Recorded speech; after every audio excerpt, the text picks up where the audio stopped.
o assunto nas igrejas gregas, igrejas criadas na Santa Inquisição, parece que eles são combinados.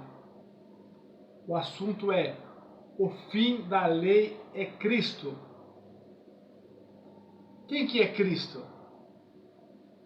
Vai no dicionário do seu celular e pergunta qual é a origem do nome Cristo. Você vai ver que é origem grega. Origem grega. E a mensagem nessas igrejas é: o fim da lei é Cristo.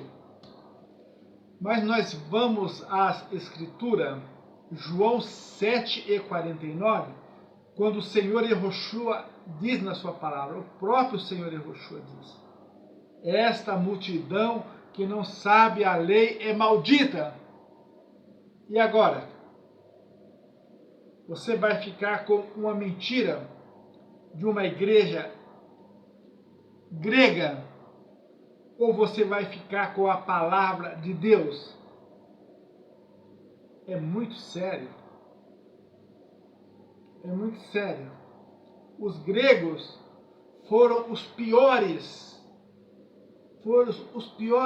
inimigos, piores ditadores. Você vê, Israel, o povo do Criador, foi levado na Babilônia. E o que aconteceu na Babilônia? O inimigo viu que não tinha jeito. Os soldados babilônicos chegavam neles: canta um louvor de Sião para nós. Eles algemado, preso, amarrado, mas os soldados chegavam neles: canta um louvor de Sião para nós ouvir. Entendeu? Quer dizer, o soldado estava cedendo, estava se convertendo, e o diabo vendo isso: não dá certo. Presos na Síria, entendeu? Presos na Síria, preso em outras regiões. O Criador opera na vida de Esther, opera na vida de Daniel, que orou na Babilônia 21 dias. Aí vem o diabo com sua astuta. Ao invés de nós gastar tempo de prender esse povo, então vamos sequestrar eles dentro de Israel, que é o primeiro e segundo Macabeus. Vocês que estão se achegando agora, tem que ler primeiro e segundo Macabeus, né? É a escravidão helenista. É o povo do Criador sendo escravizado dentro de Israel. Quer dizer, dentro do templo do Senhor, você vai encontrar ali em 2 Macabeus 6:7, sacrificaram um porco dentro do templo de Jerusalém e contaminou o templo. Entendeu? E a palavra de Deus disse: vós sois templo de Deus na terra. Entendeu? Vocês que estão se achegando agora, vós sois templo de Deus. Se um porco contaminou o templo, nos dias dos Macabeus, vocês vão ver que esses Macabeus foram uma família.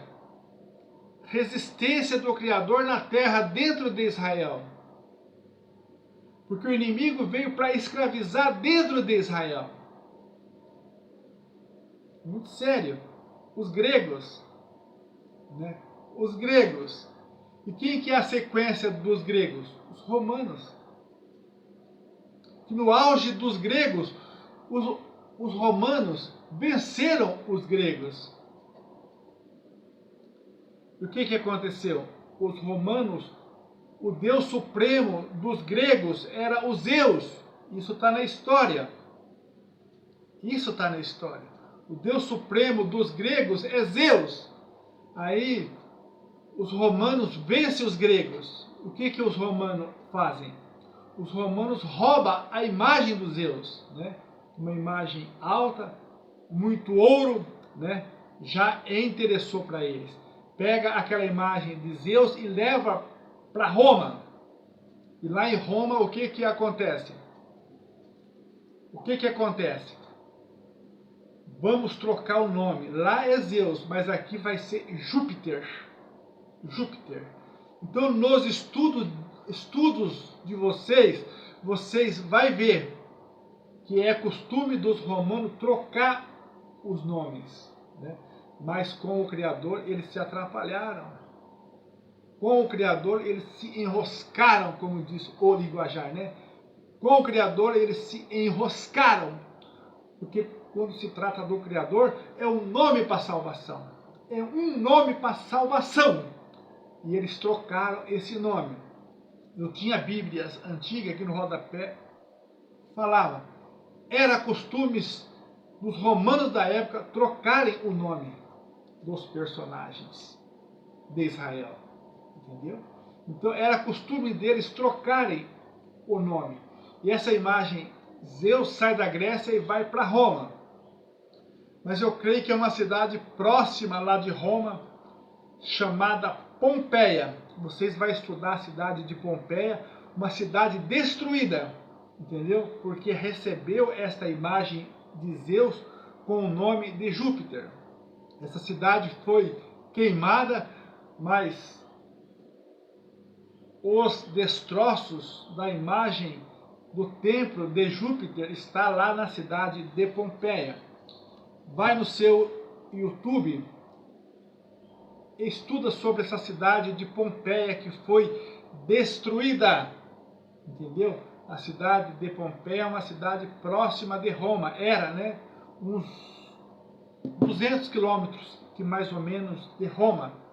E essa cidade foi destruída, mas os rastros dessa imagem ainda se encontram nesses escombros dessa cidade que ainda hoje existe e é ponto turístico dentro da Itália, essa cidade de Pompeia.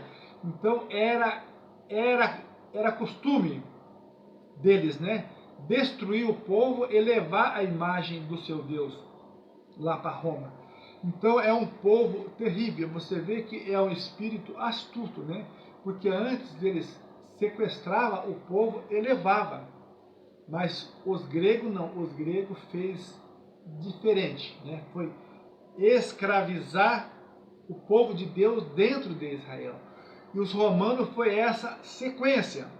Depois vocês vê que os romanos deram essa sequência.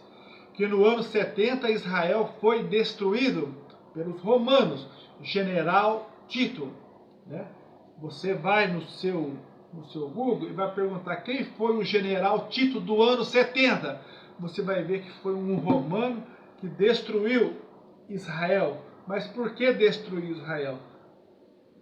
Algumas dicas para você fazer o estudo e fazer o estudo certo. Você que está se achegando, está se ajuntando por causa da palavra de Deus e da sua salvação. Então, são dicas que a gente dá nesses vídeos para vocês ir estudando e aprendendo a palavra de Deus e aprendendo também a história. Que a história verdadeira, ela mostra um concílio, né? Porque a Igreja Católica, que de tempos em tempos faz um concílio. O primeiro concílio foi no ano 40 e 50 em Jerusalém, né? A Igreja Católica nem registra esse concílio, porque eles foram escorraçados pelos primeiros machienses do primeiro século, que não aceitaram, rejeitaram os planos diabólicos de Roma, foram escorraçados de Israel. Então a Igreja Católica não trata esse concílio do ano 40, ano 50, mas existe este concílio na história. E no ano 70 o que aconteceu? Voltaram e destruíram Israel, destruíram o templo do Senhor, que foi através desse general Tito, entendeu? Então há uma briga muito longa, há uma briga antiga Atos 16 e 20 e 21, nós vemos o apóstolo Paulo pregando para um povo e esse povo respondendo: não é lícito receber esta mensagem, porque nós somos romanos, esses não é os nossos costumes. Entendeu? Então vocês veem que há uma briga grande. Atos 16, 20 e 21. Se eu errei o versículo, me cobra depois, não vamos achar esse versículo. Paulo prega para um povo e esse povo romano diz para ele: essa mensagem não é lícita para nós, porque nós somos romanos e esses costumes não é para nós. Estão entendendo? Então Paulo pregava o verdadeiro evangelho. Quando o Senhor Yahushua pregou para os seus primeiros discípulos, ele disse: ide por todo o mundo e pregai o meu evangelho. Quem crer e for batizado será salvo, e quem não crer será condenado. Você entendeu? Então, quando ele falou essas palavras, estava lá em Israel: ide por todo mundo e pregai o meu evangelho. Né? E agora, se ele dissesse assim: ide por todo mundo, né? E quando você chegar nos gregos, nos romanos, entendeu? Vocês dá uma maneirada para eles, né? Dá uma segurada aí, você entendeu? Mas ele não falou assim desta maneira, né? Ele falou que o mesmo evangelho pregado em Israel é pregado para as nações. Ide por todo mundo e pregai o meu evangelho a todas as nações, tribos e língua. Esse é o evangelho. Esta é a fé que uma vez entregue ao santo. Mas a mensagem deles é combinada nas igrejas, né? O fim da lei é Cristo. Cristo não é o Machia de Israel. A imagem romana que eles pregam não é o Senhor Yahushua. Você que está se achegando agora, entendeu? Esta é a mensagem. Esta é a palavra. Esta é a palavra. Então, vamos ler na nossa Bíblia. Acompanha aí na sua Bíblia. João 7,49, ó. Mas esta multidão que não sabe a lei é maldita. E esse versículo nos leva lá no dia do juízo. Para o povo da esquerda, ele vai dizer: apartai-vos de mim, malditos. Malditos. Então, quando ele pede, cresça na graça, cresça no conhecimento, não é em vão. É porque ele te ama. Ele quer que você seja liberto através do amor, através da graça, através do conhecimento. Então, fica com essas palavras, né? As igrejas gregas, mundanas, eles pregam: o fim da lei é Cristo. Mas o Senhor Yahushua, o Messias de Israel, o Hamashia, o Deus conosco, disse: esta multidão que não sabe a lei é maldita. É muito sério. É para parar, refletir, pensar. Por isso que a palavra de Deus diz: nós temos que ter a mente do Machia. A mente do Machia, não a mente do Cristo grego, não. O Cristo grego é uma coisa, o Machia é outra coisa. Estão ouvindo? Eles despregam aquilo que o Senhor Yahushua pregou para a nossa salvação, para o nosso conhecimento, para o nosso entendimento, para o nosso amor, para o nosso perdão, para a nossa justiça, para nos ensinar nesses últimos dias. Então fique com essas palavras. Continue estudando, meditando. O Criador é um Deus bom que tem propósito de salvação para os homens da terra. No nome do Senhor Yahushua. Amém.